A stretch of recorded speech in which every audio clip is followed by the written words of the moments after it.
1905 के बंगाल विभाजन के बाद 1906 में कलकत्ता के कांग्रेस अधिवेशन से निकली स्वराज की मांग जलियांवाला बाग नरसंहार के बाद भारतीय जनमानस में जोर पकड़ने लग गई थी। असहयोग आंदोलन ने स्वराज की इस मांग को मजबूती दी और पंडित नेहरू, सुभाष चंद्र बोस जैसे युवा क्रांतिकारी नेताओं के रूप में स्वराज को ताकत मिलने लगी। साल था 1929। लाहौर में रावी नदी का तट। कांग्रेस का अधिवेशन और अध्यक्ष थे युवा जवाहरलाल नेहरू और अपने अध्यक्षीय भाषण में ही नेहरू जी ने देश को विदेशी शासन से मुक्त कराने के लिए आह्वान कर दिया।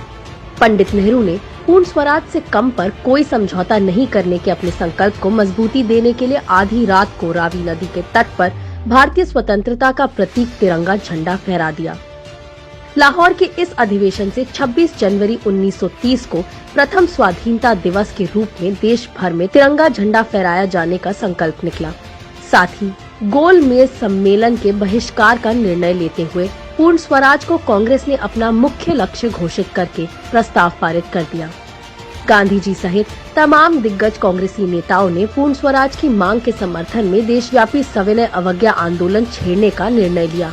आजादी के लिए कोई भी बलिदान देने को तैयार जनता का भारी संख्या में हिस्सा लेना लाहौर अधिवेशन की बहुत बड़ी विशेषता रही।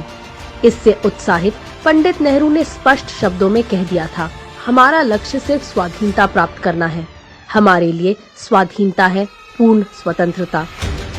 1929 के लाहौर कांग्रेस अधिवेशन में ली गई पूर्ण स्वराज की शपथ लगभग 17 साल बाद 15 अगस्त 1947 को पूरी हुई। लेकिन पूर्ण स्वराज की इस यात्रा में हमारे पूर्वजों ने अनगिनत बलिदान किए, अंग्रेजों के अत्याचार सहे।